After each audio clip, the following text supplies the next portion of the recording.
Hey guys, Jane here. I hope you guys are all having an awesome week, have had good runs this week.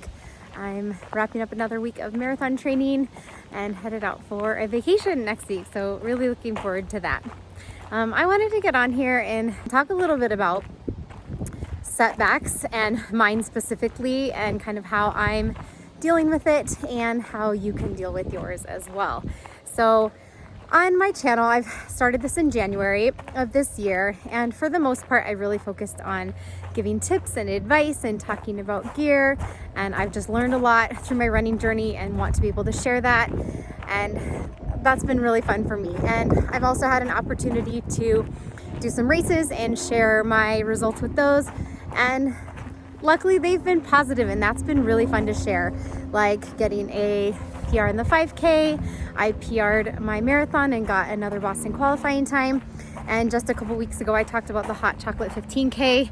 And I don't know, sometimes I feel like maybe it's just coming across as if everything is easy for me and it's just falling into place, and that's how it's going to be for running. And that's really not what I want to portray. And though I've had some successes this year just with a lot of consistent running, and working hard, I know there's a lot of times when people are working hard and being consistent, and those things don't come, and that's happened for me as well.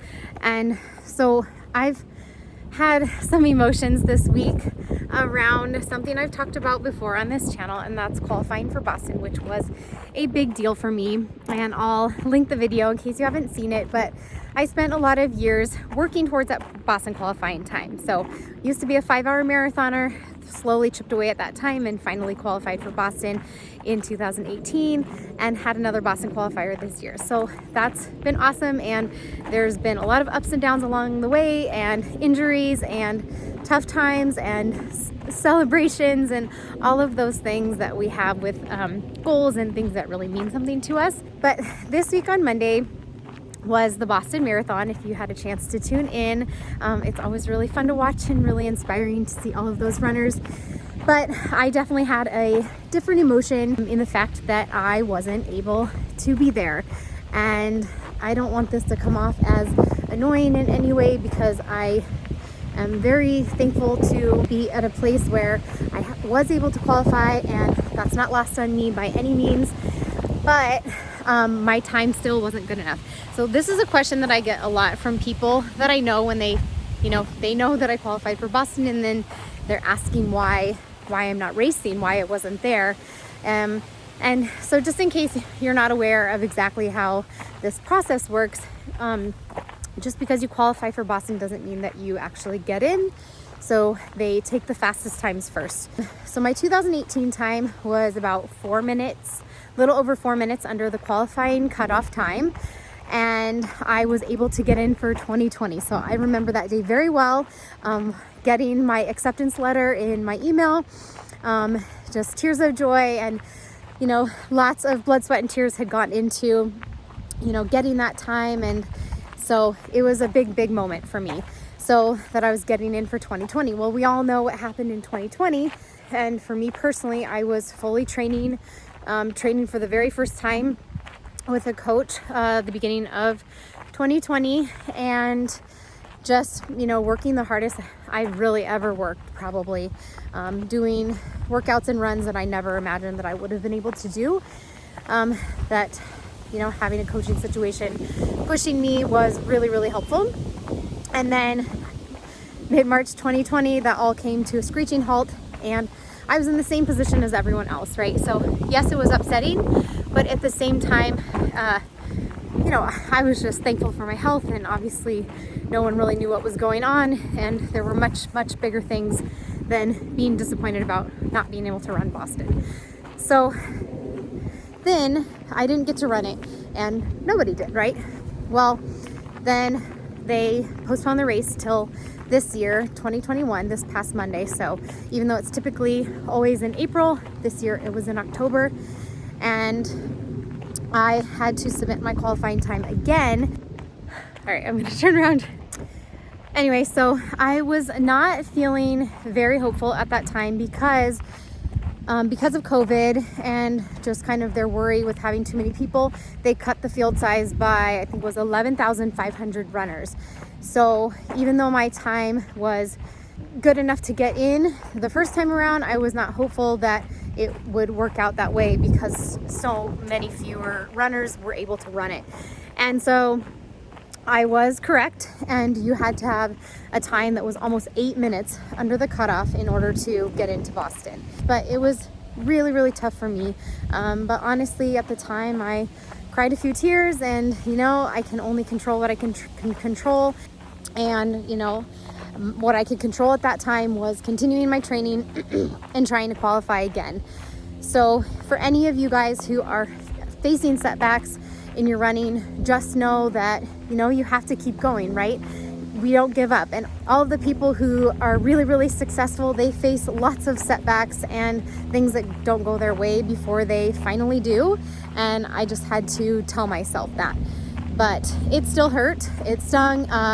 I really, really wanted to be there. And at that time, okay, I'm just gonna get back to training.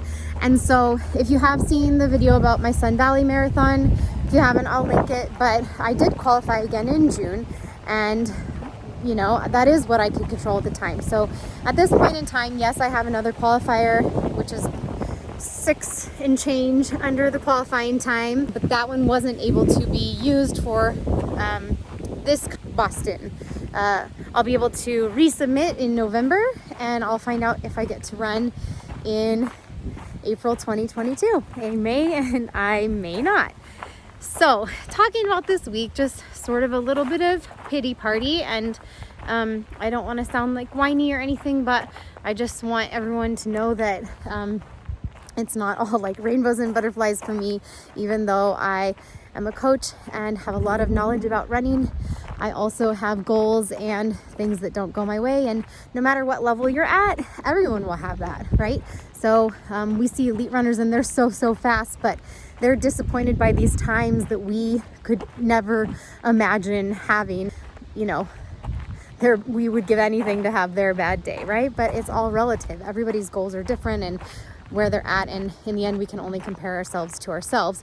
The problem with Boston is that it's like this different type of goal that so many people have in running. It's on this pedestal, and it's very different than, I don't know, I just can't think of anything that's quite the same, that's sort of this lofty goal that all the same people have, when otherwise we have a lot of our own personal goals, right?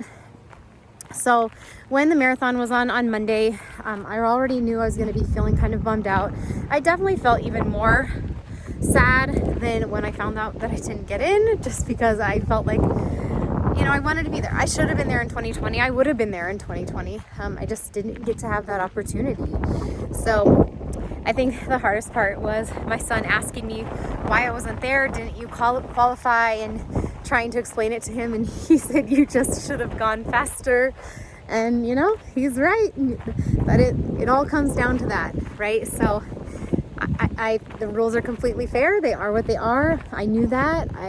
I don't feel like that makes emotions any less valid, and I think we're all welcome to feel those feelings, and we should. And I care because it's important to me, and things that are important to you care about as well. And whether that's you have a time in a race that you didn't get, you thought you should PR but you didn't finish a marathon, all of those are really, really tough. An injury, like, these are all things that we're going to face, and so we have to be able to deal with them in a proper way and then move forward so that we can continue to grow as runners and get better. And if it wasn't hard, then it wouldn't be worth it. Like, if it all just came so easily, then why would we want to be doing it anyway, right? So yeah, I am bummed, and it is what it is. I'm still super happy for everyone there. It looks so amazing. Everybody talked about how amazing it was, and so I still want to get there. And so I'm going to continue to control what I can control. I have a new time that I will submit, and hopefully it will be fast enough. Depends, I think, a lot on what the field size is going to be in April. I'm hopeful in the fact that London, I think, I could be wrong, but had like 50,000 runners. So that makes me hopeful for the future. And I just want to remind everybody to just keep working hard. Know that those setbacks are very normal. All of the emotions that you're feeling are very normal, and feeling like you could, you know, sometimes you wish you could do what other people could do, or you could be as fast as they were. And I know I've had those feelings as well, but that isn't helpful for us, right? So I just really appreciate you guys watching and tuning in today and on my channel. And if you have faced a setback that you've overcome with your running, I would love to hear about it. And I think it's just really neat to know that everybody with their running, it's a journey. And I tell people all the time, it's a long game, and we have to give our own selves grace as well. And I know I need to give myself grace and remind myself that it's a long game, and it's been a really long game for me, and that's okay. I keep improving, and that's what I want to focus on, and I hope you will too. So thanks again, and I will catch you guys in the next video.